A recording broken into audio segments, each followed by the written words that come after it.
வார்த்தைக்கு நேரா செல்வோம். இன்றைக்கு ஆண்டவர் உங்களை பார்த்து சொல்ற ஒரு வார்த்தை, இனி நீ பயப்படாதே. இந்த வாக்குத்தத்த வார்த்தையில இருந்து தான் நான் ஒரு சில வார்த்தைகளை எடுத்து பேசிட்டு இருக்கேன். இந்த வாட்டி நம்ம வாக்குத்தத்த வார்த்தை பார்த்தோம். நீ பயப்படாதே, உன்னை உருவாக்குவேன். ஆண்டவர் சொன்ன ஒரு வார்த்தை. இன்னைக்கும் ஆண்டவர் அதுல இருந்து ஒரு பகுதியை தான் எடுத்து பேச போறேன். இனி நீ பயப்படாத. அப்ப இது வரைக்கும் ஏதோ ஒரு பயம் இருக்கு. ஆனா ஆண்டவர் சொல்றாரு, இனிமே பயப்படாது. உன் பயத்துல ஒரு நியாயம் இருக்கும் பட்சத்துல இனிமே நீ என்ன பண்ணாத, பயப்படாத. சிலருக்கு தங்களை குறிச்சே பயம்,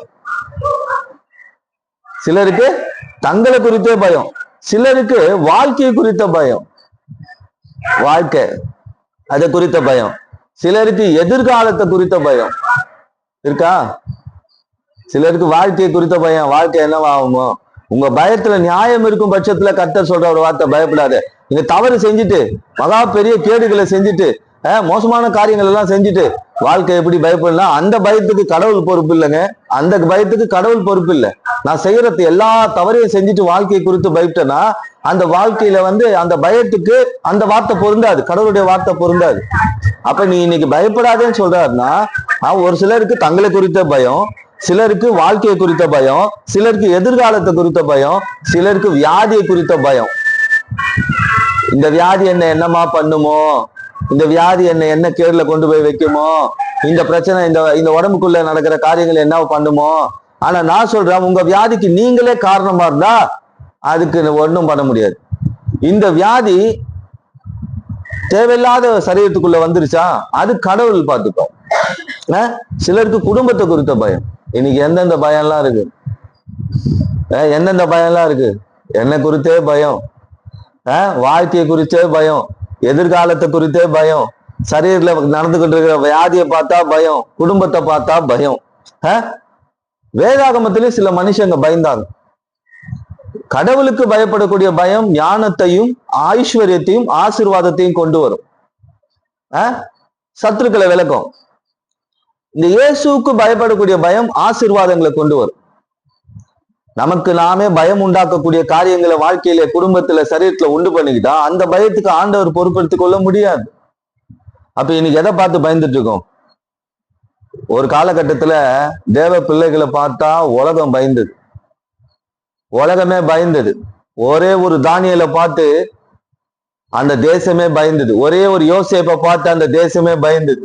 ஒரே ஒரு தேவ மனுஷன், இவன் ஜெபம் பண்ணா, இவன் தரிசனம் சொன்னா, இவன் முழங்கால நின்னா நம்ம இடமே நாசம். ஆனா இன்னைக்கு தேவ பிள்ளைகள் உலக ஜனங்களை பார்த்து பயந்துட்டு இருக்கலாம். அந்த கான்பிடன்ட் ஒரு காலத்துல இருந்தது தேவ ஜனங்கள் மத்தியில. இந்த ஒரு ஆள் ஜெபம் பண்ணா நம்ம மொத்த தேசமும் போயிடும். இந்த ஒரு ஆள் ஜெபம் பண்ணா மழை பெய்யும். இந்த ஆள் ஒரு ஜெபம் பண்ணிட்டானா மழை பெய்யாது. இந்த ஆள் ஜெபம் பண்ணிட்டானா தரிசனங்கள் வெளிப்படும். இந்த ஆள் ஜெபம் பண்ணிட்டா கர்த்தரே இறங்கி வந்துருவாருப்பா அப்படின்னு நம்மளை பார்த்து பயந்த காலம் போய் இன்னைக்கு நாம என்ன பண்ணிட்டு இருக்கிறோம்? மனிதர்களை பார்த்து பயப்படுறோம், வியாதியை பார்த்து பயப்படுறோம், சத்துருக்களை பார்த்து பயப்படுறோம், அசுத்தாவியை பார்த்து பயப்படுறோம். இன்னைக்கு நம்ம பயம் எதை சார்ந்து இருக்கு? கடவுளை சார்ந்து இருக்கா, இல்ல உலகத்தை சார்ந்திருக்கா? உலகத்துல ஒரு தவறு பண்ணிட்டு பயந்தனா அதுக்கு கடவுள் பொறுப்பு கிடையாது.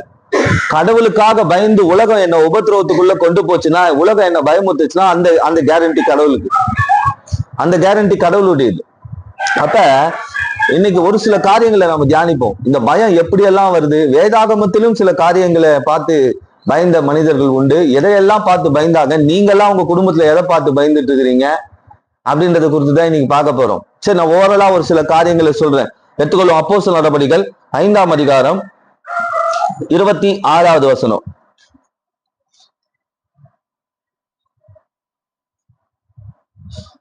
உடனே சேனை தலைவன் சேவைகளை கூட போய் ஜனங்கள் கல்லறிவார்கள் என்று பயத்தினால், கல்லடிப்பாங்கன்னு பயம். இன்னைக்கு நம்ம வாழ்க்கையில இதுதான். கல்லடிதான் என்ன தெரியுமா?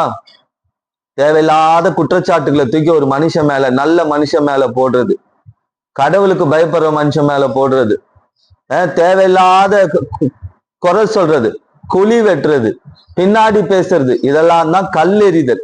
எத்தனை பேரோட வாழ்க்கையில இதை பார்த்து பயந்துட்டு இருக்கிறீங்க? எத்தனை பேர் சொல்ல முடியும், என்ன பின்னாடி பேசுறாங்க, எனக்கு பின்னாடி குழி வெட்டுறாங்க, என் முன்னாடி நல்லா தான் பேசுறாங்க, ஆனா பேசுறதெல்லாம் போய், என் பின்னாடி மாயமான ஒரு உலகத்தை வச்சிருக்காங்க, மாயமான ஒரு வாழ்க்கையை வச்சிருக்காங்க. நான் நல்லவனா வாழ்ந்தாவே என் மேல கல்லு போட்டுக்கிட்டே இருக்கிறாங்க, பயப்படாதீங்க. இன்னைக்கு ஆண்டவர் சொல்றாரு, இது போல கல்லுகள் உங்க மேல வரும்னா நீங்க பயப்படாத. நீ எனக்குள்ள கர்த்தருக்கு பயப்படக்கூடிய பயத்துல திடமனதா இருக்கிறியா? உன் மேல ஒரு குற்றச்சாட்டு, கல் எறிதல்னா குற்றச்சாட்டுகளை தூக்கி போடுறது, தேவையில்லாத பழிகளை தூக்கி போடுறது, பின்னாடி பேசுறது, முன்னாடி பேசும்போது வேற மாதிரி பேசுறது, பின்னாடி பேசும்போது பேசுறது, அது போல ஒரு கல் எறிகிறாங்களா அந்த ஜனங்கள், அவன் பயந்தாங்க. ஆனா நான் சொல்றேன், அந்த மாதிரி குற்றச்சாட்டுகள் உங்க மேல வந்து விழும்னா அதை தடுக்க ஆண்டவருடைய கரம் ஆயத்தமா இருக்கு. அந்த குற்றச்சாட்டுகள் 1000 வந்தாலும் சரி, கர்த்தர் உங்களை எழுப்பும் நாட்கள் வரும். குற்றச்சாட்டுகள் மேலேயே காலை வச்சு ஏறிடுவீங்க. எனக்கு நான் சொல்றேன், கல் எறிவார்கள் என்று பயந்தார்களாம். யாராவது ஒருத்தர் கல்லு தூக்கின்னு ஒரு பைத்தியக்காரன் ரோட்ல நிக்கிறான்னு வச்சுக்கோங்களேன், எல்லாரையும் போற வரவங்க எல்லாம் அடிச்சிட்டு இருக்காங்க. அந்த பக்கம் போகும்போது என்ன பண்ணுவோம், கொஞ்சம் பயம் வரும் பாருங்க, ஐயோ இந்த பைத்தியக்காரன் நம்மள அடிச்சிருவானோ அப்படின்னு சொல்லிட்டு. அந்த மாதிரிதான் பொல்லாத பைத்தியக்காரர்கள் உலகத்துல இருக்கிறாங்க. கிறிஸ்துவை அறிந்தும் அறியாத பைத்தியக்காரர்கள், நம்மளை குற்றம் சொல்றது, குறை சொல்றது, பின்னாடி பேசுறது, இப்படி இருக்கிறாங்க. அவங்கள பார்த்து பயப்படாது. ஆண்டவர் நீங்க முதல்ல சொல்ற ஒரு வார்த்தை, நீ அவர்களை பார்த்து பயப்படாதே, அவர்களை பார்த்து பயப்படாத. அதே அப்போஸ்தலர் 22ஆம் அதிகாரம் 29ஆம் வசனம். அப்போஸ்தலர் 22ஆம் அதிகாரம் 29வது வசனம்.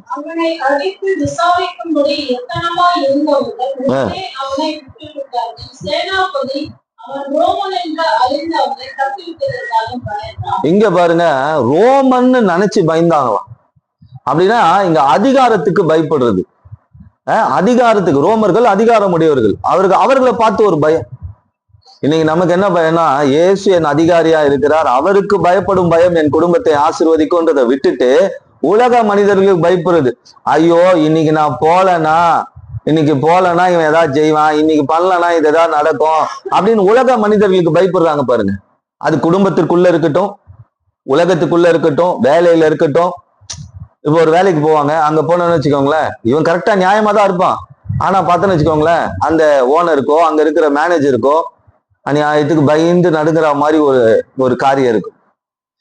படிக்க போற இடத்துல வாத்தியாருக்களை பார்த்து ஏன் பயப்படணும், நல்லா படிச்சா பயப்பட வேண்டாம். தேவையில்லாத அவங்களுக்கு பயந்த மாதிரி நினைச்சா ஒரு 10 மார்க் எக்ஸ்ட்ரா போடுவாங்க. பயம், அதிகாரத்திற்கு பயப்படுகிறது. நான் சொல்றேன், இயேசுன்ற அதிகாரிகளுக்கு மட்டும் நீங்க பயப்படுங்க. இனிமே உலக அதிகாரிகள் உங்களை பயமுத்தினாலும் ஆண்டவர் சொல்றாரு, இனி நீ பயப்படாத, இனி நீ பயப்படாத. உலக மனிதர்கள் அப்படிதான் இருப்பாங்க. அப்படியே அப்போஸ்தலர் நடபடிகள் 2ஆம் அதிகாரம் 43ஆம் வசனம்.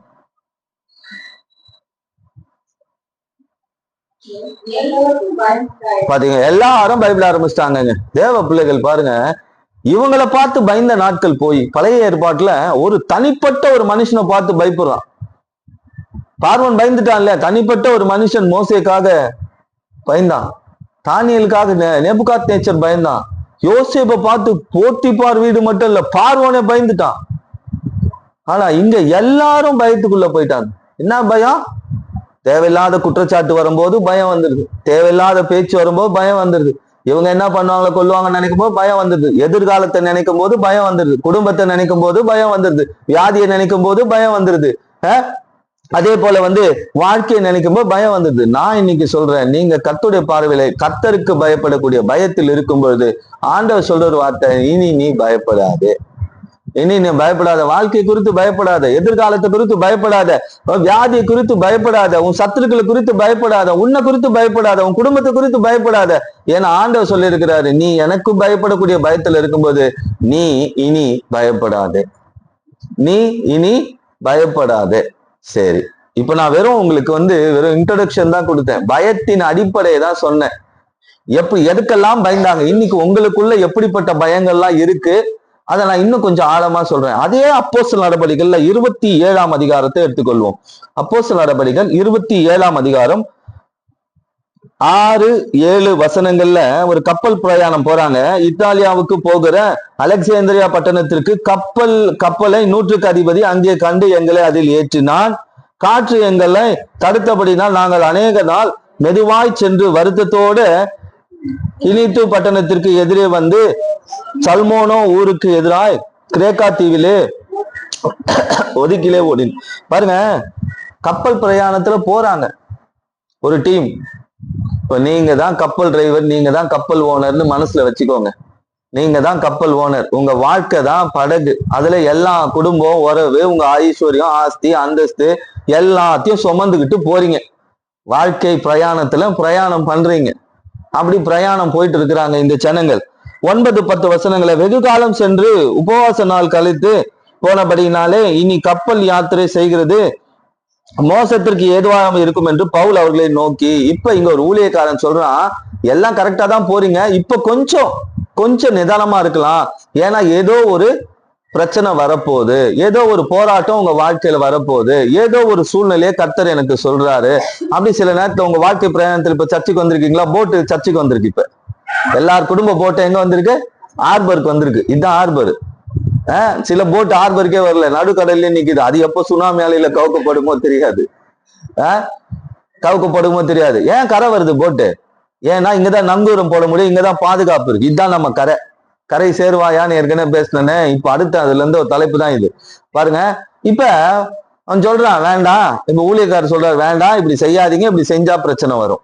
உங்க குடும்பத்துல ஏதோ ஒன்று நடக்க போகுது, உங்க வாழ்க்கையில ஏதோ ஒன்று நடக்க போகுது, உங்க சரீரத்துல ஏதோ ஒன்று நடக்க போகுது, ஏதோ ஒரு பொல்லாத வல்லமை உங்களை அழிக்க காத்திருக்கு. இப்ப கொஞ்சம் நீங்க என்ன பண்ணுங்க, கர்த்தருக்குள்ள வாங்க, கர்த்தருக்குள்ள நில்லுங்க அப்படின்னு ஒரு ஆலோசனை கொடுக்குறான். 11வது வசனம் வாசிங்க. பவுல் பார்க்கிலும் இப்ப இந்த வாழ்க்கை பிரயாணத்துல பாவம் ஊழியக்காரன் அவனே பஞ்சத்துல அடிபட்ட மாதிரி இருக்கான். அவன் சொல்லி என்னத்தை கேட்கறது? இவங்க எதை நம்பினாங்க? என் குடும்பம் எவ்வளவு பலமான குடும்பம் தெரியுமா, எங்க தலைக்கட்டு எவ்வளவு பெரிய கட்டு தெரியுமா, எங்களுடைய திறமை தெரியுமா, போட்டை பொறுத்து பவர்.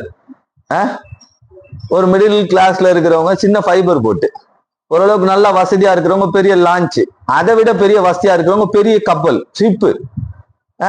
இவங்க என்ன நம்புறாங்க? போட்டை நம்புறாங்க. அப்படின்னா என்ன அர்த்தம்?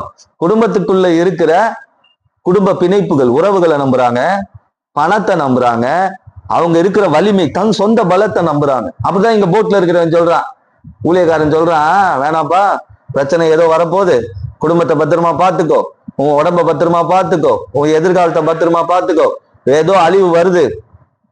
அப்ப கேட்கும் போது சிலருக்கு அப்படிதான், சரி இவன் சொல்லி என்ன கேட்கறது, நாங்க தான் பலமா இருக்கிறவன், இவன் பார்வையில தான் நாங்க வீக்கா இருக்கோம், ஆனா எங்களுடைய கண்டென்ட் எங்களுக்கு தானே தெரியும், நாங்க எவ்வளவு பலமான ஆட்கள்னு சொல்லி. அப்படின்ற ஒரு இதுல என்ன பண்றாங்க, நூற்றுக்கு அதிபதி பவுலின் சொல்லப்பட்டவைகளை பார்க்கிலும், இந்த ஊழியக்காரன் சொல்ற வார்த்தையை பார்க்கிலும் இவங்க என்ன பண்ணாங்க, தங்க மேலேயே நம்பிக்கை வச்சுட்டான். தான் வாழ்க்கை மேல, தான் குடும்பத்து மேல, நம்ம கூட இருக்கிற இது போல எதுவும் வராதுங்க. நான் சொல்றேன் கேளுங்க, கொரோனா வந்தது, அந்த டைம்ல எவ்வளவு கஷ்டப்பட்டோம். கொரோனான்னு சொல்லி ஒரு காரியத்தை பண்ணி எல்லாரையும் உள்ள போட்டு அடைச்சான். வெளியே என்ன பண்ணானுங்களோ கடவுளுக்கு தான் தெரியும். வெளியே எவ்வளவு காரியங்கள் நடந்திருக்கு, நம்மளெல்லாம் வீட்டுல அடைச்சிட்டு. அந்த டைம்ல எவ்வளவு நம்ம நினைச்சதை செய்ய முடிஞ்சுதா? செய்ய முடியுமா? நல்ல ஃபேன்சியா ட்ரெஸ் போட்டு கல்யாணத்துக்கு போக முடிஞ்சு, எவ்வளவு ட்ரெஸ் எடுத்து வச்சிருந்தாலும் அது யூஸ் பண்ண முடிஞ்சுதா? கிடைக்கிறத சாப்பிட்டு வாழ்ந்த வாழ்க்கை மாதிரி ஆயிப்போச்சு. யாரையாவது பார்க்க முடிஞ்சுதா? கையில இருக்கிற பணம் எடுத்துட்டு போயிட்டு எங்கேயாவது பெரிய மால்லையோ இல்ல எங்கேயாவது பெருசா செலவு பண்ண முடிஞ்சுதா? கையில பணமே இருந்தாலும் வெளியே போக முடியல செலவு பண்றதுக்கு, அடைக்கப்பட்ட ஒரு சூழ்நிலை. இங்க பாருங்க, அது போலதான் இந்த பவுலுடைய உபதேசத்தை இவங்க கேட்கல. அடுத்தது பாருங்க 14வது வசனம்.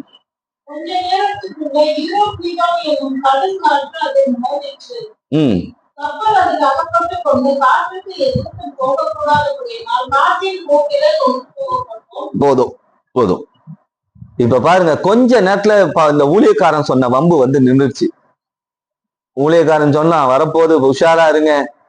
அந்த நேரத்துக்கு நல்லா இருக்கும் ஊழியக்காரங்க சொல்லும் போது, ஐயா ஜெபம் பண்ணுங்க பாஸ்டர், நீங்க தான் உங்களை மறக்கவே மாட்டோம், நீங்கள் செய்த உதவிகளை நாங்கள் வாழ்நாள் முழுவதும் கர்த்தருக்கு நன்றி சொல்லிக்கொண்டே இருப்போம். ஆனா இப்ப இந்த இடத்துல இந்த ஊழியக்காரன் சொல்றான், இந்த போட்டு பெருசுதான், நீங்க இந்த போட்டு மேலேயும் இந்த போட்டுக்குள்ள இருக்கிற பொருட்கள் மேலேயும் இந்த ஆட்கள் மேலேயும் வைத்த நம்பிக்கை உங்களை கரை சேர்க்காது. கொஞ்ச நேரத்துல ஒரு காத்து அடிக்க ஆரம்பிச்சது, போட்டு ஆட ஆரம்பிச்சிருச்சு, குடும்பம் ஆடுது. இது பாருங்க, பவுலுடைய வார்த்தை அவருடைய வார்த்தை இல்ல, கடவுளுடைய வார்த்தை. இப்ப இவங்களுக்கு உள்ளுக்குள்ள இருந்தவங்களுக்கு என்ன நடந்திருக்கும் கொஞ்சம் சொல்லுங்க. தங்களையே நம்பினவங்க, தான் பணத்தை நம்பினவன், தான் போட்டை நம்பினவன், தான் சொந்த பலத்தை நம்பினவன், தான் உறவுகளை நம்பினவன், எனக்கு எல்லாமே இருக்கு அப்படின்னு சொல்லி ஒரு காத்து, அது ஃபைபர் போட்டோ, அது லான்ச்சோ, அது டைட்டானிக் மாதிரி பெரிய கப்பலோ, ஒரே காத்து மொத்த பெரிய அந்த அந்த டைட்டானிக் கப்பல் வந்து கடல்ல மாட்டி அடிபட்டது தெரியும் இல்லையா? அப்ப உள்ள இந்த ஜனங்களுக்கு என்ன நடந்தது? உள்ள இருக்கிற ஜனங்களுக்கு முதல்ல என்ன வந்திருக்கும்? பயம். பயம். வாழ்க்கை மாட்டிக்கிச்சு. இப்போ மெதுவா தான் போச்சு. அதுக்கு முன்னாடி வசனம் வாசிச்சு பாத்தீங்கன்னா, ரொம்ப தென்றல் மெதுவாய் அடுத்தபடியினால் தங்களுக்கு தாங்கள் கோரினது பாருங்க, அப்படியே ஸ்மூத்தா போகுது. கிரீஸ் போட்ட மாதிரி அப்படியே சல்லுன்னு. அந்த ஐஸ் ஹாக்கி பார்த்திருக்கீங்களா? ஐஸ் ஹாக்கி, நார்மல் ஹாக்கி பால் அடிச்சா ரொம்ப கஷ்டப்பட்டு போகும். ஐஸ் ஹாக்கில லைட்டா தட்டினா போதும், சர்ன்னு போயினே இருக்கும். அந்த மாதிரி ஸ்மூத்தா போகுது. நினைச்சுன்னு இருக்காங்க ஸ்மூத்தா போகுதுன்னு.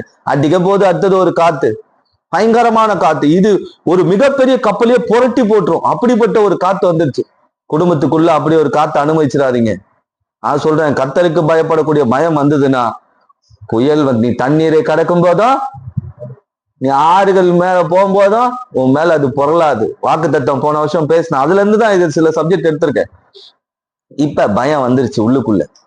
உள்ளுக்குள்ள எவ்வளவு பயம் வந்திருக்கும். இறங்கியும் ஓட முடியாது, ஓடவும் முடியாது, ஒளியவும் முடியாது. இந்த வகை தொகையா மாட்டிக்கிட்டாங்க. ஒழுங்கா கரையில இருந்திருக்கலாமா பவுல் சொல்லும் போதே? நான் இதான் சொல்றேன், அடிக்கடிக்கு ஆர்பருக்கு வந்துடணும். போட் ஆர்பருக்கு வரல, நான் பழுது பார்க்க முடியாது, டீசல் ரொப்ப முடியாது. அதுக்கு அடுத்தது போட் என்ன ஆகாது, ரொம்ப நேரம் தண்ணியில இருந்தனா ஏனிக்கா அது வாங்கிக்கும். நடு கடல்ல போய் ஒரு பெரிய ஓட்டை விழுந்துச்சு போட்ல, எப்படி இருக்கும்? பபுள் கம் வச்சு அடைக்க முடியும்? இல்ல வேற ஏதாவது வச்சு அடைக்க முடியுமா? அந்த மாதிரிதான் இவங்க நிலைமை. அந்த மாதிரிதான் இப்ப இவங்களுடைய நிலைமை இருக்கு. இப்ப என்ன வந்துருச்சு? பயம் வந்துருச்சு. இவங்களுக்குள்ள என்ன பயம் வந்திருக்கும் கொஞ்சம் யோசிச்சு பாருங்க. இப்ப நீங்கெல்லாம் வாழ்க்கைன்ற போட்ல போயிட்டு இருக்கீங்க, ஸ்மூத்தா போயிட்டு இருக்கு. ஆஸ்டர் சொன்னா என்ன, ஊழியக்காரன் சொன்னா என்ன, பைபிள் சொன்னா என்ன, ஸ்மூத்தா தான் போகுது வாழ்க்கை. ஒன்னும் பெருசா பிரச்சனை நந்து இல்லையே, நடக்க போகுதுன்னு அவன் சொல்லிட்டான். நந்து இல்லையே நீ உங்களுடைய யோசனை. இப்ப இந்த போட்டுக்குள்ள இருந்தவங்க எப்படி எல்லாம் பயந்துருப்பாங்க கொஞ்சம் யோசிச்சு பாருங்க. எப்படி எல்லாம் பயந்தாங்கன்னு நான் சொல்றேன். அப்போஸ்தலர் நடபடிகள் 27ஆம் அதிகாரம் 17வது வசனம் வாசிங்க.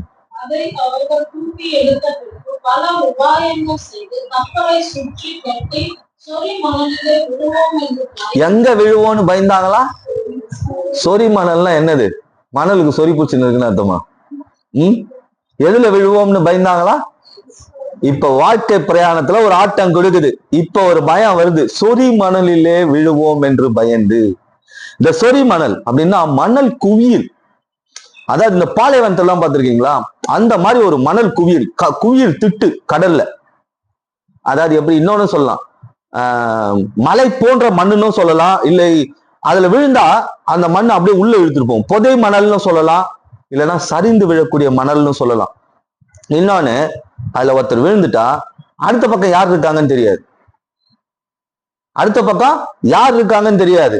அப்போ எதிர்காலத்தை மறைக்கக்கூடிய வல்லமை இந்த சொறிமணல், இழுக்கக்கூடிய வல்லமை இந்த சொறிமணல். பயம் எங்க வந்தது பாத்தீங்களா? சொறி மணல்ல விழுந்துருவோமோ. சாதா மணல் இல்ல, சொறி மணல் இழுத்துக்கோ. அப்படியே புகை மண்டல போல இங்க இருந்தா பக்கத்துல இருக்கவங்க தெரிய மாட்டாங்க. மணல் மேடு பாருங்க. இப்ப பயம் எங்க வருது? இப்ப வாழ்க்கையில இந்த மாதிரி பயம் தான் வருது. இப்ப லைட்டா ஆட்டம் கொடுத்தோம்னா அடுத்து என்ன நடக்க போகுதுன்னு தெரியாது. ஆனா ஆண்டவருக்குள்ள நீங்க இருக்கும் பொழுது, கர்த்தருக்குள்ள பயப்படக்கூடிய பயத்துல இருக்கும் பொழுது, என்ன மாதிரியான சொறி மணல் வந்தாலும் சரி, என்ன மாதிரி குடும்பம் வந்து எப்படிப்பட்ட ஒரு புயல் காத்துல நிற்கனாலும் சரி, ஆண்டவர் என்ன பண்ணுவார்? அதை கரை சேர்க்க வேண்டிய இடத்துல சேர்த்துருவார். சொறி மணல்ல விழுவோன்னு பயந்தாங்க ஃபர்ஸ்ட். ஏன்னா இந்த மணல் பாருங்க ஒரு தற்காலிகமான ஒரு விஷயம். மணலை வச்சுதான் வீடு கட்டுறோம், மணலை வச்சுதான் வீடு கட்டுறோம். ஆனா மணல் மேலேயே வீடு கட்ட முடியாது. கரெக்டா? மணல் மேலேயே வீடு கட்டுறது ரொம்ப கஷ்டம். மத்தேயு 7ஆம் அதிகாரம் 26, 27 வசனங்கள்ல அவர் சொல்லிய வார்த்தைகளை கேட்டு இவைகளின்படி செய்யாது இருக்கிறவன் அவன் தன் வீட்டை மணலின் மேல் கட்டின புத்தி இல்லாத மனுஷனுக்கு ஒப்பாவான். பெருமழை சொரிந்து பெருவெள்ளம் வந்து காற்று அடித்து அந்த வீட்டின் மேல் மோதின போது அது விழுந்தது, அழிந்தது. பாருங்க, இவங்களுக்கு பயமே இதுதான். இப்ப நிலை இல்லாத காரியம். போட்டுல இருந்து ஒண்ணுமே பண்ண முடியாது. போட்டு மாட்டிக்கிச்சு, குடும்பம் மாட்டிக்கிச்சு, வாழ்க்கை மாட்டிக்கிச்சு, சரீரம் மாட்டிக்கிச்சு, பிள்ளைங்க மாட்டிக்கிட்டாங்க, எதிர்காலம் மாட்டிக்கிச்சு. இப்ப எதுல விழுவோம்? சொறிமணல்ல விழுந்துரும். விழுந்தால் என் தரிசனம் போச்சு, என் எதிர்காலம் போச்சு, என்னை எது அப்படி இழுத்துட்டு போவோம்னு சொல்ல முடியாது. பயம் பாருங்க, போட்ல இருக்கிறவங்களுக்கு வந்த பயம் இது. சொறிமணல்ல விழுவோம் அப்படின்னு சொல்லி. அப்ப இந்த மணல்லாம் என்ன சொன்னேன்? மணல் குவியல்.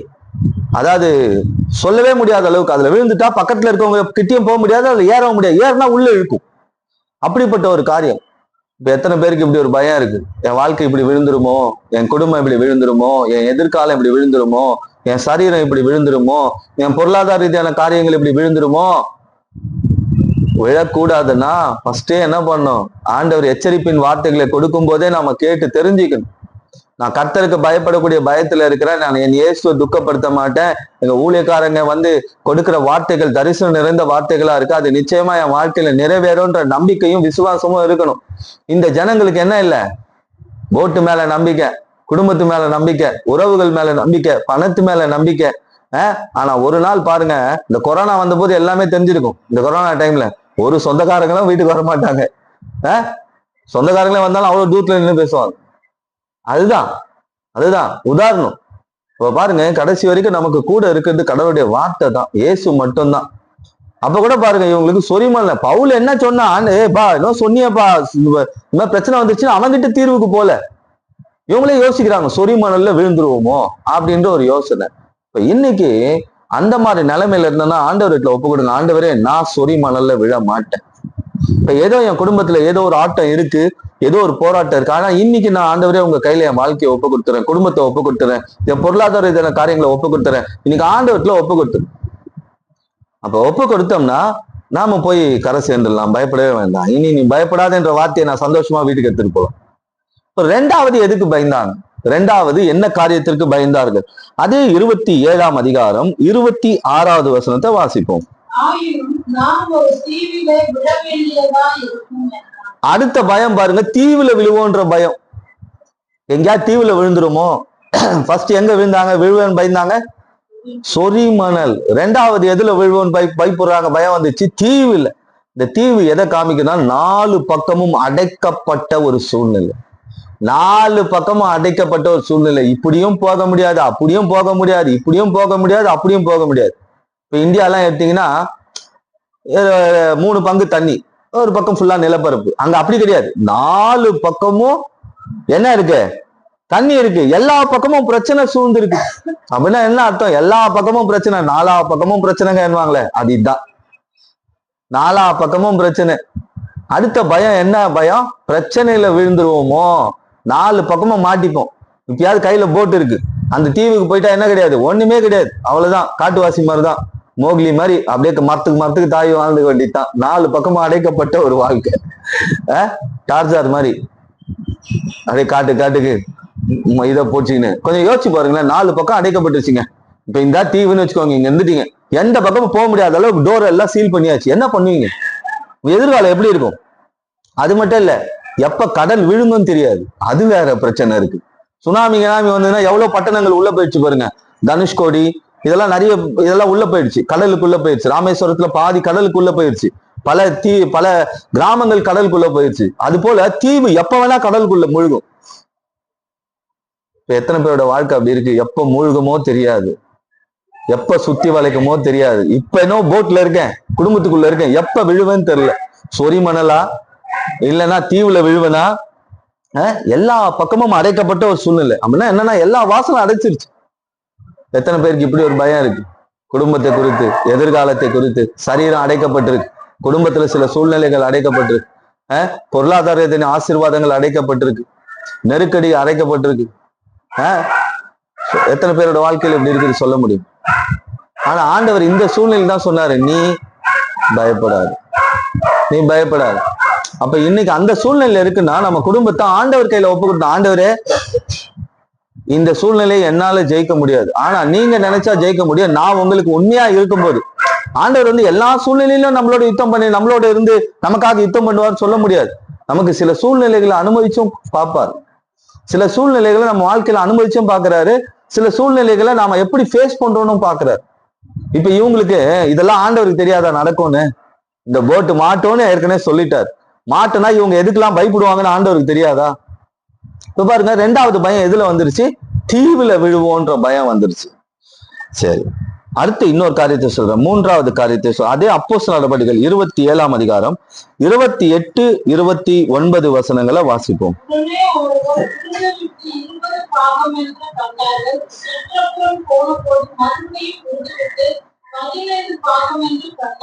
இருங்க இப்ப பாருங்க, கயிறு போட்டு பாக்குறாங்க. நம்ம எல்லாம் தண்ணி தொட்டில கயிறு போட்டு பார்ப்போம்ல, எவ்வளவு ஆழம் தண்ணி இருக்குன்னு சொல்லி பார்ப்போம்ல. அதுதான் அவங்க, நான் உங்களுக்கு சொல்றேன், வீடு விட்டு பார்த்தார்கள்னா அதுதான் உங்களுக்கு விளக்கமா சொல்றேன். இப்போ ஒரு பெரிய கிணறு இருக்கு, எத்தனை அடி தண்ணி இருக்குன்னு கயிறு கட்டி இறக்கும்ல, போய் 4 வரை தண்ணி இருக்குப்பா போதும்பா அப்படின்னு சொல்லிட்டு. அந்த மாதிரி இவங்க போட்ல இருந்து போட்டு மாட்டிக்கிச்சு, புயல்லாம் மாட்டிக்கிச்சு, வாழ்க்கை மாட்டிக்கிச்சு, கயிறு விட்டு பாக்குறாங்க. எவ்வளவு ஆழம் இருக்கு. எத்தனை போட்டிருக்கீங்க? 20 பாதம்னா எத்தனை அடி தெரியுமா? 120 அடி. 15 பாதம்னா எத்தனை அடி தெரியுமா? 90 அடி. இவங்க பாருங்க, விழுது விட்டு பாதம் கண்டார சரி போன போது மறுபடியும் விழுது விட்டு 14 பாதம், பின்னால 120 அடி, முன்னால 90 அடி. ஆழத்துல விழுவோன்னு பயம் வந்துச்சு. இப்போ அடுத்த பயம் எங்க? இவ்வளவு அடி ஆழத்துல விழுந்தா என்ன ஆவறது? ஏற்கனவே காத்து குடும்பத்தையும் விட முடியல, பிரச்சனையும் விட முடியல. ஆனா இந்த பயத்துல 120 அடியில விழலாமா இல்ல 90 அடியில விழலாமான்ற பயம். எத்தனை பேருக்கு குடும்பம் விழுந்துரும்னு பயம் இருக்கு, எத்தனை பேருக்கு வாழ்க்கை விழுந்துரும்னு பயம் இருக்கு, எத்தனை பேருக்கு என் சரீரம் வியாதியில விழுந்துரும்னு பயம் இருக்கு, எத்தனை பேருக்கு குடும்பம் கடன்ல விழுந்துரும்னு பயம் இருக்கு, எத்தனை பெற்றோருக்கு பிள்ளைகள் வாழ்க்கை விழுந்துரும்னு பயம் இருக்கு. கர்த்தருக்கு பயப்படக்கூடிய பயத்துல இருந்தா இந்த பயத்தை எல்லாம் கர்த்தர் மாற்றி சொல்ற ஒரு வார்த்தை, நீ பயப்படாத. மாற்றி சொல்ற ஒரு வார்த்தை, நீ பயப்படாத. ஆனா இவங்க முதல்ல சொரிமணல்ல விழுவோன்னு பயந்தாங்க. எப்படின்னா, புதை பொய்ஞ்சு போயிருவோமோ, அடுத்த தரிசனம் தெரியாதோ, அடுத்து நடக்க போது தெரியாதோ, அதுல விழுந்துருவோம்னு பயந்தவங்க. அடுத்த தீவு 4 பக்கம் வளைக்கப்பட்ட ஒரு சூழ்நிலை, அடைக்கப்பட்ட ஒரு சூழ்நிலை, கடல் எப்ப விழுங்குமோன்ற ஒரு சூழ்நிலையில விழுவோம்னு பயந்தவங்க இப்ப ஆழத்துல விழுமோ அப்படின்னு பயந்துட்டாங்க. அதே வசந்த வாசிங்க 29. அடுத்தது பாத்தீங்களா, பாறையில விழுவோன்ற பயம். பாறை பிரச்சனை வந்தது, போட்டு பவுல் சொல்லியாச்சு, பிரச்சனை எப்படி எல்லாம் நிக்குது பாருங்க. இதெல்லாம் இருக்குப்பா பிரச்சனைகள் உன் வாழ்க்கையில. அவன் டிஃபைனா சொல்லல, உன் வாழ்க்கையில இந்த மாதிரி பிரச்சனை இருக்கு, பொதுப்படியா சொல்லிட்டான். ஆனா எடுத்துக்கல. வழியில பாறை வரப்போகுது, சொரிமண் வரப்போகுது, 120 அடி வரப்போகுது, 90 அடி வரப்போகுது, எல்லாமே பவுலுக்கு தெரியும், எல்லாமே தெரியும். காற்று அடிச்சா இதெல்லாம் நடக்க போகுது, இங்கெல்லாம் போய் விழுறதுக்கு வாய்ப்பு இருக்குன்னு அவனுக்கு தெரியும். அவன் சொன்னான், ஆனா கேட்கல. பாறையில விழுவோன்ற பயந்தாங்க. இந்த பாறையில விழுந்தா என்ன ஆகும் கொஞ்சம் சொல்லுங்க? அடிபடுமா? பாறையில விழுந்தா அடிபடுமா? பாறையில விழுந்தா பாடி பீஸ் பீஸா போகும். தேங்காய் தூக்கி ஒரு சூறை போட்டு பாருங்க ஒரு கல்லுல, என்ன ஆகும்? அதே கதை தான் பாடியும். தேங்காவே ஹார்ட் மெட்டீரியல், அதுவே பீஸ் பீஸா போகுது, செதறி போகும். இவங்க எதுக்கு பயந்து இருக்கிறாங்க? நம்ம செதறி போயிடுவோமோ, குடும்பம் செதறிடுமோ, வாழ்க்கை செதறிடுமோ, பணம் செதறிடுமோ, எதிர்காலம் செதறிடுமோ, பயம் பாருங்க எப்படி எல்லாம் வருது. இவங்க கடவுளுக்குள்ள பயப்படக்கூடிய பயத்துல இருந்தா இந்த பயம் வருமா? பயம் வந்தாலும் ஆண்டவர் அடுத்தது ஒரே வார்த்தை கொடுப்பாரு, நீ பயப்படாத. ஈஸியா சொல்லிட்டு போயிடுவாரு, நீ பயப்படாத. உன் சரீரத்துல இருக்கிறத பார்த்து பயப்படாத, உன் குடும்பத்துல நடந்துட்டு இருக்கிறத பார்த்து பயப்படாத. நீ விழமாட்ட பாறையில, நீ விழுந்தாலும் என் கை உன்னை பிடிக்கும், உன்னை யாராவது தள்ளி விட்டாலும் என் கை என்ன பண்ணும்? உன்னை தாங்கும். இப்ப எதுல விழுவோன்னு பயம்? அது மட்டும் இல்லைங்க, இந்த பீச்ல N4 திருவொற்றியூர் பக்கம் எல்லாம் போயிருக்கீங்களா? அங்கெல்லாம் போர்டு வச்சிருக்காங்க. என்ன போர்டு வச்சிருக்காங்க? எச்சரிக்கை, ஆழமான பகுதி, இங்கே குளிக்க வேண்டாம், அத்துமீறினால் நடவடிக்கை எடுக்கப்படும்.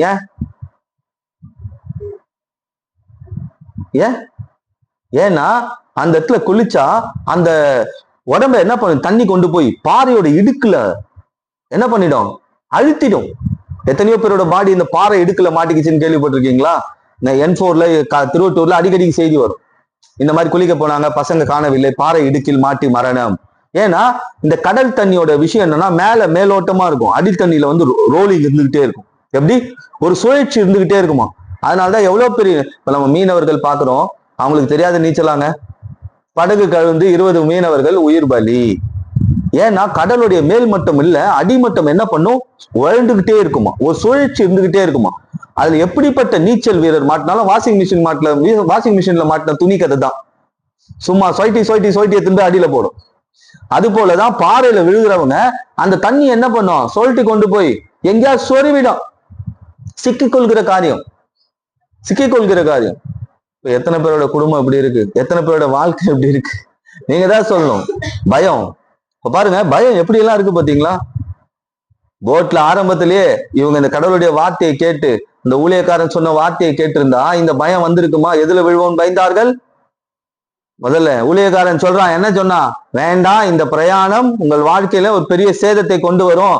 ஆனா இவர்கள் எதை நம்பினார்கள்? சொந்த பலத்தை நம்பினார்கள். ஊழியக்காரனுடைய வார்த்தையை நம்பல, ஊழியக்காரனுடைய தரிசனத்தை நம்பல. ஊழியக்காரனுக்கு கர்த்தர் சொன்ன வார்த்தையை அவங்க பெருசா அசட்டை பண்ணாம தங்கள் சுய பலத்தின் மேல் நம்பிக்கை வைத்ததுனால எதுல போய் விழுவோம்னு நினைச்சாங்க? சொறி மணல், புதைக்கக்கூடிய வல்லமை, சரிந்து விழக்கூடிய வல்லமை. அடுத்தது எதுல விழுவோம் நினைச்சாங்க? தீவு, 4 பக்கம் அடைக்கப்பட்ட சூழ்நிலை, வாசல்கள் அடைக்கப்பட்ட ஒரு சூழ்நிலை. அடுத்து என்ன நடக்க போகுன்னு தெரியாது, கடல் விழுங்கக்கூடிய ஒரு வல்லமை, என்ன நடக்கும் தெரியாது. அடுத்தது எதுல போய் விழுந்தாங்க? ஆழம், ஆழத்துல விழுவோமோன்ற ஒரு பயம். அடுத்தது பாறையில விழுந்து சிக்கிப்போமோ. எத்தனை பேருடைய குடும்பம் எப்படி இருக்கு, எத்தனை பேருடைய குடும்பம் இந்த மாதிரி பயத்துக்குள்ள இருக்கு, எத்தனை பேருடைய வாழ்க்கை எப்படி இருக்கு, சரீரம் இப்படி இருக்கு.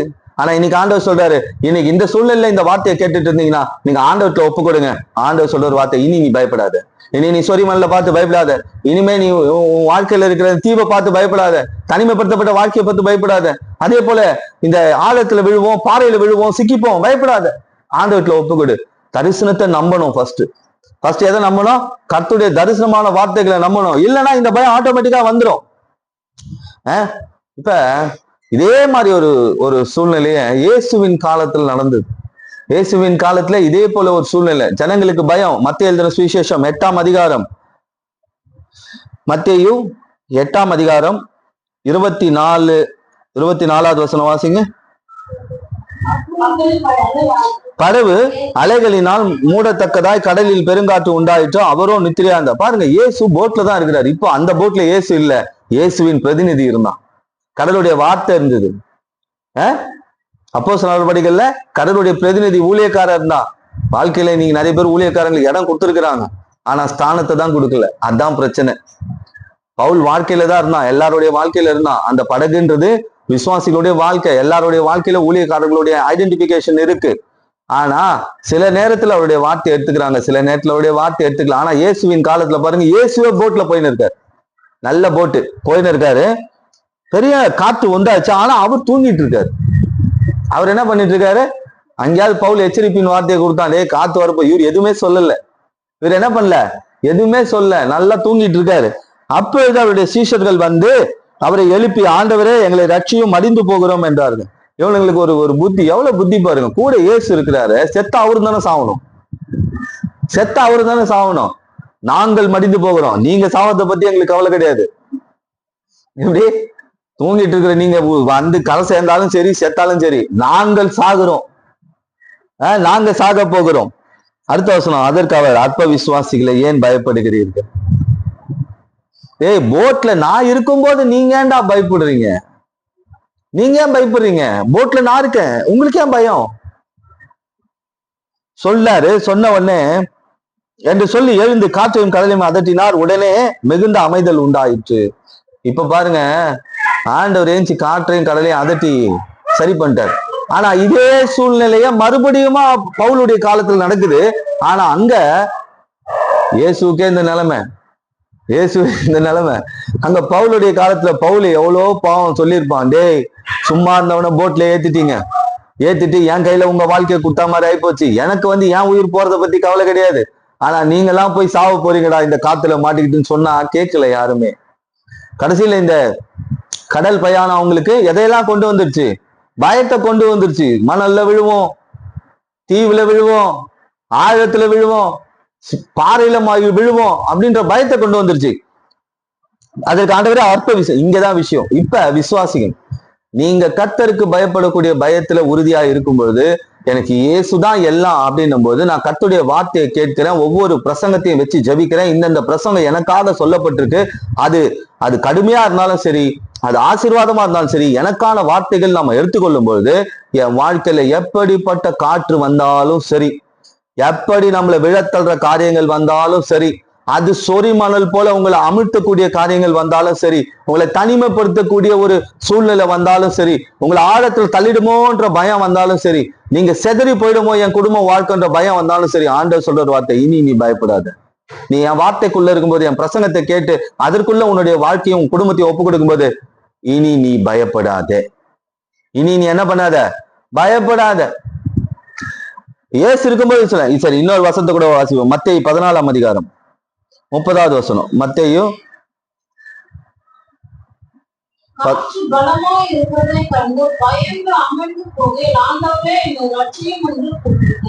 பேதுரு நல்ல விசுவாசி தான், அடுத்தது ஊழியக்காரன். ஏசு கடல் மேல நடந்து வர்றாரு. அவரு சூப்பர் நேச்சுரல், அவர் சர்வ வல்லவர். கடல்லாம் அவருக்கு ஒண்ணுமே கிடையாது, ஒரு கண்டென்ட்டே கிடையாது. கடல் மேல நடந்து வர்றாரு. பார்த்தோமா, ஏசப்பா சோத்திரம்பா, நன்றியப்பா அப்படின்னு சொல்லிட்டு போனோமான்னு இருக்கலாம்ல. எல்லாரும் போட்ல கம்முன்னு இருந்தாங்க.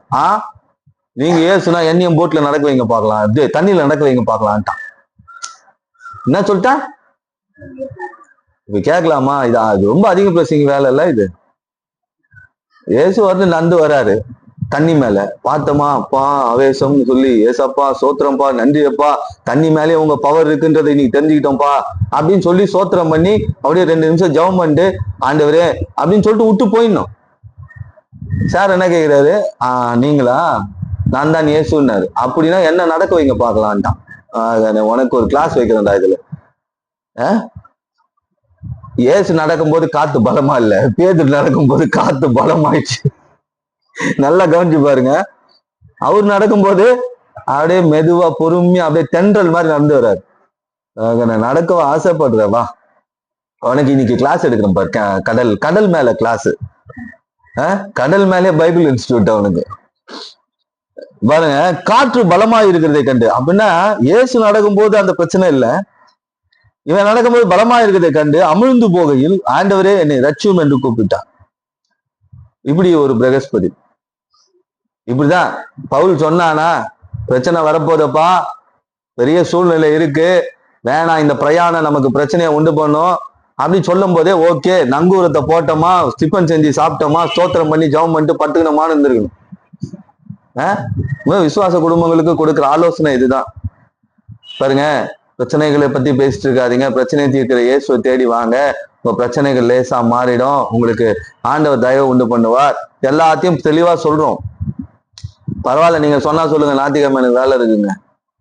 நான் இப்ப கூட சொல்றேன் பாருங்க, சபைக்கு ஒரு 5-6 குடும்பம் வரல, வீட்டுக்கு போய் பாத்தீங்கன்னா அவங்க சொல்ற சில்லி ரீசன் தான் பயங்கரமா இருக்கும்.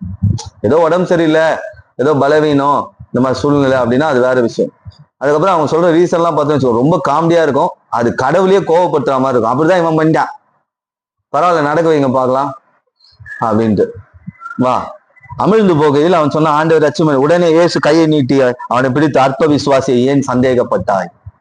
இங்கே அதே கதை தான். அந்த ஜனங்களுக்கு போட்ல இருக்கும்போது பவுல் மேல சந்தேகம். இவன் கடவுளுடைய வார்த்தையை தான் சொல்றானா, இவன் சொன்னா நடக்குமா? மெதுவான தென்றல் வந்து அப்படியே அடிக்குதே. நம்ம சும்மா செம்ம கிளைமேட்ல மேல உட்காந்து இயற்கையை ரசிச்சிட்டு இருக்கோம், இவன் சொன்ன தரிசனத்துக்கு உள்டாவா நடக்குது. அற்ப விசுவாசியே ஏன் சந்தேகப்பட்டாய்? இப்ப இந்த சந்தேகம் தான் மாஸ்டர் எல்லாம் சொல்றாங்க, இப்பெல்லாம் சொல்றாங்க, இதெல்லாம் நடக்குமா நடக்காதான்ற சந்தேகம் நிறைய பேருக்குள்ள இருக்கு. முதல்ல இந்த சந்தேகத்தை எல்லாம் தூக்கி போடுங்க, இல்லைன்னா அது ஒரு நாள் உங்க கப்பலை முழுக பண்ணும். பேதுரு முழுகுனா மாதிரி, அலை அடிச்சா மாதிரி கப்பல் முழுக பண்ணும். வாழ்க்கை முழுகிடும், குடும்பம் முழுகிடும்.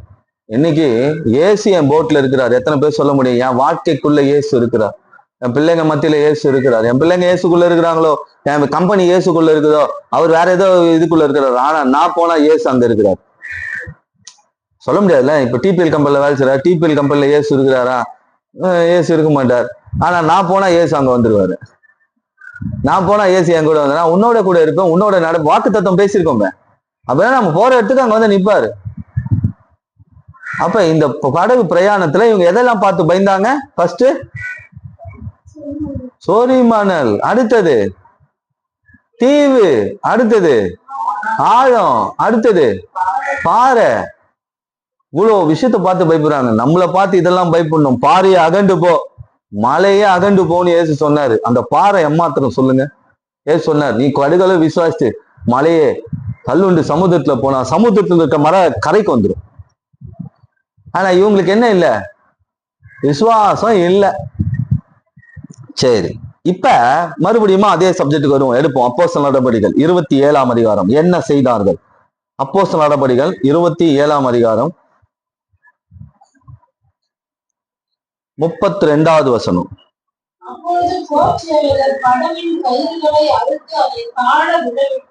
போதும். இப்ப என்ன பண்ணாங்க? இப்பதான் பிரச்சனைக்கு தீர்வுக்கு வராங்க. போட்டு போய் உடைஞ்சாலும் காலி, எதிரி குச்சா பள்ளம், இந்த பக்கம் குச்சா பாறை, விழுந்தா சொரிமணல், எப்படி போனாலும் அவுட்டு. இப்ப என்ன பண்றாங்க? போர்ச்சேவர் படகின் கயிறுகளை அறுத்து அதை தாழ விட்டார்கள். விட்டவொடனே அடுத்தது பாருங்க, பொழுது விடுகையில் எல்லோரும் போஜனம் பண்ணபடி பவுல் அவர்களுக்கு தைரியம் சொல்லி. எப்ப கயிறு அத்து விட்டாங்களோ அப்பயே பிரச்சனை தீர்ந்து போச்சு. சில காரியங்களை அத்து விட்டுணும், சில காரியங்களை கையில பிடிச்சு வச்சிருந்தோம்னு வச்சுக்கோங்க, அது ஒரு நாள் நம்மள இழுத்துன்னு போயிடும். சில காரியங்களை, சில கயிறுகளை அத்து விட்டுணும். எந்த கயிறு குடும்பத்தை கட்டி வச்சிருக்கு, எந்த கயிறு சபைக்கு வர முடியாதபடி உங்களை கட்டி வச்சிருக்கு. இப்ப சர்ச்சுக்கு போறோம், ஒருத்தன் கயிறை போட்டு கட்டினா சர்ச்சுக்கு வர முடியுமா? அந்த கயிறு எது நீங்க தான் யோசிக்கணும். சாப்பாடு ஒரு கயிறு, அன்னைக்கு ஞாயிற்றுக்கிழமை வீட்டு வேலை ஒரு கயிறு, ஞாயிற்றுக்கிழமை சினிமாவுக்கு போகலான்னு சொல்லிட்டு பிளான் பண்ணிட்டு சர்ச்சுக்கு வராம இருக்கிறது ஒரு கயிறு, ஞாயிற்றுக்கிழமை போனா எனக்கு டபுள் சம்பளம் கிடைக்கும் அப்படின்னு சொல்லிட்டு சபைக்கு வரலன்னா அது ஒரு கயிறு, பலவீனம் நம்மளே சொல்லிக்கணும் நம்மளே கயிறுல கட்டிக்கிது அது ஒரு கயிறு, தூக்கம் ஞாயிற்றுக்கிழமை காலில் அது ஒரு கயிறு. பாருங்க, இப்ப எந்த கயிறுலாம் உங்களை கட்டி வச்சிருக்கு? மணல்ல விழக்கூடாது, பாடி செதறக்கூடாது, அதே போல குடும்பம் ஆழத்துல போயிடக்கூடாது, தீவுல மாட்டிக்கூடாதுன்னா முதல்ல கயிறு அத்துணும். குடும்பத்தை இயேசுவை பார்க்க முடியாதபடி, ஆராதிக்க முடியாதபடி, துதிக்க முடியாதபடி, கடவுளுடைய வார்த்தையை கேட்க முடியாதபடி கட்டி வச்சிருக்கிற கயிறை ஃபர்ஸ்ட் கட் பண்ணிடணும். அந்த கயிறு கண்ணுக்கு தெரியாது, அது நம்ம மனக்கண்ணுக்கு தான் தெரியும். தெரியுமா தெரியாதா? இப்ப ஆண்டவர்கிட்ட சொல்லணும், ஆண்டவரே எந்த கயிறுலாம் என்ன கட்டி வச்சிருக்கு, சபைக்கு வர முடியாதபடி நீங்க அத்து விட்டுருங்க ஆண்டவரே, அந்த கயிறெல்லாம் நீங்க அத்துருங்க. இந்த கயிறோட என்ன பண்ண முடியாது, நம்மளால ஓட முடியாது. இந்த கயிறோட இருந்தேன்னா நான் எங்க விழுவேன்? மணல்ல விழுவேன், மணல்ல விழுவேன், என்னை இழுத்துரும், என் எதிர்காலம் தெரியாது. இந்த கயிறு இருந்ததுன்னா அடுத்தது நான் எதுல விழுவேன்? தீவுல விழுவேன். 4 பக்கம் அடைக்கப்பட்டோம், எல்லா வாசலும் மூடப்பட்டுதான் இருக்கும். அப்படின்னா என்ன? கடவுளுடைய வார்த்தை கிடைக்காது, கடவுளுடைய வார்த்தை கிடையாது. எப்ப கடல் விழுங்குமோ தெரியாது. ஆனா அதே போல ஒரு பக்கம் கடவுளுடைய வார்த்தை மட்டும் இல்லை, அந்த வாழ்க்கையில அடுத்து என்ன காத்திருக்கு? பாறை. ஆனா ஆண்டவர் சொன்னாரு, நீ தண்ணி மேல நடந்து வரும்போது கூட விசுவாசி, நீ போட்ல இருக்கிறது இல்லப்பா. பாருங்க, போட்ல இருந்து கீழே குதிச்சிட்டானா பவுல் பேதுரு? எங்கேயாவது விழுந்தானா? அவனு தானே போட்ல இருந்து கீழே குதிச்சான். ஆனா பாருங்க, சொரிமணல்ல விழல, பாறையில விழல, தீவுல விழல, அவன் விழுந்தது இயேசுவின் கையில. இன்னைக்கு நான் சொல்றேன், நீங்க எப்படிப்பட்ட சூழ்நிலையில இன்னைக்கு உங்க வாழ்க்கையை கடந்து வந்துகிட்டு இருந்தாலும் சரி, நீங்க இதுல விழுந்துருவேன், அதுல விழுந்துருவேன், இப்படி விழுந்துருவணும், இது இழுத்துருமோ, இது என்ன அழிச்சிடுமோ, இது என்ன மோசம் போக்கிடுமோ, இந்த வல்லமையில மாட்டிப்பணும். நீங்க கர்த்தருக்கு பயப்படக்கூடிய பயத்துல உண்மையா இருந்தா நீங்க விழப்போவது பாறையிலயோ, சொரிமணல்லையோ, இல்ல ஆழத்திலேயோ, இல்ல தீவுலையோ இல்ல, கர்த்தருடைய கரத்துல. நான் ஏற்கனவே சொன்னேன், யோசேப்பை தூக்கி குழியில போட்டாங்க. யோசேப்பை தூக்கி குழியில போட்ட போது அவன் விழுந்தது பள்ளத்துல இல்ல, எங்க விழுந்தான்? இயேசுவின் கரத்துல, இயேசுவின் கரத்துல. அப்ப இன்னைக்கு நாம ஆண்டவர்கிட்ட நம்ம ஒப்பு கொடுப்போம். ஆண்டவரே, இன்னைக்கு ஒரு வார்த்தை என்னை நோக்கி புறப்பட்டு வந்திருக்கு, ஒரு வார்த்தை வந்திருக்கு, ஒரு பயத்தோடு தான் வந்தேன். ஏதோ ஒரு பயம், என் குடும்பத்தை குறித்து, எதிர்காலத்தை குறித்து, பிள்ளையை குறித்து, என் சரீரத்தை குறித்து ஒரு பயம். ஆனா இன்னைக்கு நீங்க பேசியிருக்கிறீங்க, இனி நீ பயப்படாத, இனி நீ உன் சூழ்நிலையில இப்ப நடந்துகிட்டு இருக்கிற விஷயத்த பார்த்து பயப்படாத. உன் வாழ்க்கை விழுந்துருமோ, கல்லடிப்பாங்க, உன் மேல தேவையில்லாத குற்றச்சாட்டுகள் சொல்றது, இது அது, அதை பயப்படாத. பெரிய அதிகார வரம்புல இருக்கிறவங்களை பார்த்து நீ பயப்படாத. உன் வாழ்க்கை பிரயாணத்துல கர்த்தருடைய வார்த்தையை வச்சுக்கோ, நான் கூட இருக்கேன்னு நினைச்சுக்கோ. ஊழியக்காரங்க சொல்றக்கூடிய வார்த்தைகளை, எச்சரிப்பின் வார்த்தையும் கேட்டுக்கோ. அப்ப உன் வாழ்க்கையில ஒரு சேதாரம் வராது, எந்த புயலும் அடிக்காது. இப்ப ஒரு தென்றல், மெதுவான தென்றல் போற மாதிரி இருக்கும், ஆனா ஒரு புயல் போதும், ஒரு புயல் போதும். அந்த படகுல இருந்தவர்கள்லாம் எதை நம்பினாங்க? சொந்த பலத்தை நம்பினாங்க, கர்த்தருடைய வார்த்தையை நம்பல, சொந்த பலத்தை நம்பினாங்க. ஆனா அதோடைய விளைவு என்ன இருந்தது? எதை குறித்தெல்லாம் எப்படி பயந்தாங்க? சொறி மணல்ல விழுவோமோ, என் வாழ்க்கை மணல்ல விழுந்துருமோ, தரிசனத்துல விழுந்துருவனோ, உள்ள புதைந்து போயிடுவனோ, அடுத்தது தீவுல விழுவனோ, தனிமைப்படுத்தப்பட்ட ஒரு வாழ்க்கை, கடல் எப்ப விழுங்குமோ தெரியாது, எல்லா பக்கமும் அடைக்கப்பட்ட ஒரு சூழ்நிலை.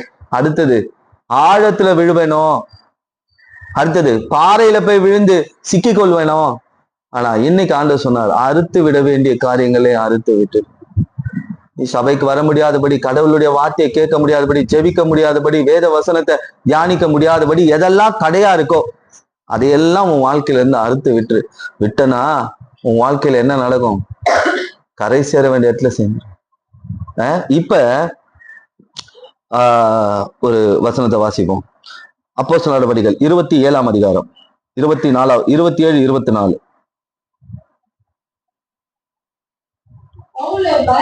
பவுலே, பயப்படாது, நீ ராயனுக்கு முன்பாக நிற்க வேண்டும். இதோ உன்னோட கூட யாத்திரை பண்ணுகிற யாவரையும் தேவன் உனக்கு தயவு பண்ணினார் என்று. இப்ப ஆண்டவர் சொன்ன ஒரு வார்த்தை பாருங்க. இந்த சூழ்நிலையில தான் ஆண்டவர் இந்த வார்த்தையை கொடுக்கிறார், நீ பயப்படாது. ஏன்னா அந்த போட்ல பவுலும் இருக்கான் பாவம், ஆனா அவன் அதை பத்தி பயப்படவே இல்லை பாருங்க. ஒருவேளை அவனுக்குள்ள பயம் வந்திருக்கும்னு நினைக்கிறேன். சுத்தி இருக்கிறவங்க ஐயோ எம்மான்னு கத்துனா என்ன ஆகும்? ஐயோ மண்ணுல விழ போறோமோ, ஐயோ பாறையில விழ போறோமோ, ஐயோ தண்ணியில விழ போறோமோ, ஐயோ தீவுல விழ போறோமோன்னா இவனுக்கு கொஞ்சம் லைட்டா பயம் தட்டிருக்கும். ஏன்னா விழுறவன் எவனா கையை பிடிச்சின்னு கொடுக்க போயிடுவானுங்க. ஏன்னா அந்த நல்ல மனுஷங்க இருந்திருக்கிறானுங்க அந்த காலத்துல. ஏன்னா விழுறதுல நீங்க தனியா விழுறதுலாம் இல்லை, மகனை நீயும் வா, உன்னி இழுத்துன்னு போயிடும் பாரு. அதனால்தான் ஆண்டவர் சொன்னார் போது பவுல பாரு, பவுல நீ பயப்படாத. யாருக்குமே இந்த வார்த்தை வரல. அப்ப பவுலுக்குள்ள ஏதோ பயம் இருந்திருக்கு. சிலருக்கு அப்படி சில பயங்கள் வரும் சில நேரத்துல. ஆனா ஆண்டவர் இன்னைக்கு உங்களுக்கு தான் சொல்ற, நீ பயப்படாது. நீ எந்த பயத்தோட வந்திருக்க? எந்த பயத்தோட எனக்கு தெரியாது. உங்க மனசுலதான் இருக்கு அந்த பயம், எனக்கு தெரியாது. ஆனா நான் சொல்ற ஒவ்வொரு வார்த்தையும் ஒருத்தருடைய வாழ்க்கையில உடனே நடக்குது, இல்ல காலதாமதமா நடக்குது. இன்னைக்கு நான் சொல்றேன் பாருங்க, இப்படிப்பட்ட சூழ்நிலையில நீங்க வந்திருக்கிறீங்க. எந்த சூழ்நிலை? சிலருக்கு தங்களை குறித்தே பயம், சிலருக்கு வாழ்க்கை குறித்து பயம், சிலருக்கு எதிர்காலத்தை குறித்து பயம், சிலருக்கு வியாதியை குறித்து பயம், சிலருக்கு குடும்பத்தை குறித்து பயம், சிலருக்கு வேலையை குறித்து பயம், சிலருக்கு பணத்தை குறித்து பயம். அது மட்டும் இல்ல, எவனாவது பொல்லாத குற்றச்சாட்டு சொல்லுவானான்ற பயம், அதிகாரியினால பயம், எங்கேயாவது மணல் மேட்ல விழுந்துருவனோ, ஏதாவது ஒரு வல்லமை என்ன இழுத்துக்குமோ, என்ன புதைச்சிருமோ அப்படின்ற பயம். இன்னொன்னு என் வாழ்க்கை தனிமைப்படுத்தப்படுமோ, எல்லா கதவுகளும் அடைக்கப்பட்டிருமோ அப்படின்ற பயம். இன்னொன்னு ஆழத்துல விழுந்துருவனோ என் குடும்பம் அப்படின்ற பயம். இன்னொன்னு செதறி போயிடுமோ என் குடும்பம் அப்படின்ற ஒரு பயம். ஆனா ஆண்டவர் சொல்ற, நீ அறுத்து விட வேண்டிய காரியங்களை அறுத்து விட்டுட்டீன்னா உன் வாழ்க்கையில இனி பயப்பட வேண்டியதில்லை. இயேசுக்கும் உனக்கும் எது, இயேசு நெருங்க முடியாதபடி எது உன்னை கட்டி வச்சிருக்காது அறுத்து விட்டுடு. உன்னை ஜபிக்க முடியாதபடி எது கட்டி வச்சிருக்காது அறுத்து விட்டுடு. உன்னை வேதத்தை வாசிக்க முடியாதபடி எது கட்டி வச்சிருக்காது அறுத்து விட்டுடு. இதெல்லாம் அறுத்து விட்டுடு. ஆண்டவர் சொல்றாரு, பவுலை பார்த்து சொன்ன ஒரு வார்த்தை, பயப்படாதே, நீ ராயனுக்கு முன்பாக நிற்க வேண்டும். ஆண்டவர் சொல்றாரு, நீ பயப்படாத, ஒரு நாள் நீ எனக்கு முன்பாக நிற்க வேண்டிய ஆள். இதெல்லாம் பார்த்து பயப்படவே பயப்படாது. இப்ப நடந்துகிட்டு இருக்க விஷயங்களை பார்த்து பயப்படவே பயப்படாது. வாழ்க்கையில இந்த பயம் இருக்குமானால், என் வாழ்க்கை இப்படி புரிஞ்சிடும், இப்படி போயிடும், இப்படி ஆயிடும் பயம், நான் இன்னைக்கு அந்த பயத்தை விட்டுடு. உன்னதே கொண்டு யாத்திரை பண்ணுகிற யாவரையும் தேவன் உனக்கு தயவு பண்ணினார். அப்ப இன்னைக்கு விழுங்கக்கூடிய வல்லமை வந்தாலும் சரி, சிதறடிக்கக்கூடிய வல்லமைகள் வந்தாலும் சரி, தனிமைப்படுத்தக்கூடிய வல்லமைகள் நம்மளை தாக்கலான்னு வந்தாலும் சரி, பொல்லாத மனிதர்கள் எய்யக்கூடிய பொல்லாத வார்த்தைகள், நம்மளை காயப்படுத்துகிற வார்த்தைகள் வந்தாலும் சரி, வியாதின்ற காரியம் என்ன விழுந்துருமோ? விழ மாட்டீங்க. பொருளாதார நெருக்கடி விழ மாட்டீங்க. ஏன்னா வார்த்தை சொல்லி இருக்கிறது இயேசு, நான் இல்லைங்க, பைபிள்ல இருந்து அந்த வார்த்தையை சொல்லியிருக்கிறது யாசு, நீ பயப்படாத. அப்ப இன்னைக்கு நமக்கு பயம் வேண்டாம். கண்களை மூடி ஆண்டவர்கிட்ட ஒப்பு கொடுப்போம். கண்களை மூடி ஆண்டவர்கிட்ட ஒப்பு கொடுப்போம். இன்னைக்கு ஆண்டவரை பார்த்து நாம சொல்லுவோம், ஆண்டவரை பார்த்து சொல்லுவோம், ஆண்டவரே வாழ்க்கை பிரயாணம், என் வாழ்க்கை பிரயாணத்துல அநேக பாடுகள், என் வார்த்தையை கேட்க மறந்த நாட்கள் உண்டு, இயேசுவின் தரிசனத்தை வெறுத்து தள்ளின நாட்கள் உண்டு, அவர் சொல்லியும் அதை கேட்காத செய்த நாட்கள் உண்டு. என் விளைவு பயம், வாழ்க்கை எங்கே புதைந்து விடுமோ என்கின்ற பயம், குடும்பம் புதைந்து விடுமோ என்கின்ற பயம், எதிர்கால தரிசனம் இல்லாத ஒரு பயம், அதே போல ஆழத்தில் விழுந்து அழிந்து விடுவோமோ என்ற பயம், வாழ்க்கை சிதறி விடுமோ என்கின்ற பயம், வாழ்க்கையில எல்லா கதவுகளும் அடைக்கப்பட்டு போனதோ என்ற பயம். ஆனால் ஆண்டவர் சொன்னார், நீ அறுத்து விட வேண்டிய காரியங்களை அறுத்து விடு. இயேசுவுக்கு உனக்கும் தடையா இருக்கிற காரியங்களை அறுத்து விடு. ஓய்வு நாளுக்கு வர முடியாதபடி தடுக்கிற காரியங்களை அறுத்து விடு. ஜபிக்க முடியாது இருக்கிற காரியங்களை அறுத்து விடு. வேத வாசிப்பு இல்லாதபடி தடுக்கிற காரியங்களை அறுத்து விட்டு விடு. அவர்கள் கயிறுகளை அறுத்து விட்டார்கள். எங்கள் வாழ்க்கையில இயேசுக்கும் எங்களுக்கும் இருக்கிற உறவுக்கு தடையா இருக்கிற காரியங்களை அறுத்து விடும் பொழுது எங்கள் வாழ்க்கையில ஆண்டவர் ஒரு பெரிய மேன்மையை செய்ய வைத்து ஒரு வார்த்தையை கொடுத்த, இனி நீ பயப்படாது. வந்திருக்கிற உங்களுக்கு கர்த்தர் சொல்ற ஒரு வார்த்தை, நீங்கள் எந்த மனநிலையில வந்திருந்தாலும் சரி, இனி நீ பயப்படாத. இனி உன் பயம் இந்த பயத்தின் பொறுப்பை அவர் எடுத்துக்கொண்டார், இயேசு எடுத்துக்கொண்டார். கடல் மீது நடந்தவர், தண்ணீர்ல அமிழ்ந்து போகும்போது தூக்கி எடுத்து அற்ப விசுவாசி என்று சொன்னார். படகுல இருந்தவர் பெருங்காற்றை அடக்கினார், அற்ப விசுவாசி என்றார். நீங்கள் விசுவாசிக்கும் போது உங்கள் பயத்தை நீங்கள் ஜெயிப்பீர்கள் இயேசுவின் நாமத்தினால். விசுவாசம் உங்களுக்கு ஜெயத்தை கொண்டு வரும். கர்த்தருடைய வார்த்தையை கேட்டிருக்கிற பிள்ளைகள் ஒவ்வொருவருடைய வாழ்க்கையிலும் இனி பயம் இல்லாதபடி இருக்கட்டும் என்று இயேசுவின் நாமத்தால் ஆசீர்வதிக்கிறேன். கர்த்தர் ஒவ்வொரு பிள்ளைகளுடைய வாழ்க்கையிலும் குடும்பத்திலும் பெரிய காரியம் செய்யும். இயேசுவின் நாமத்தால் ஜெபித்து ஜெயம் எடுக்கிறோம் பிதாவே.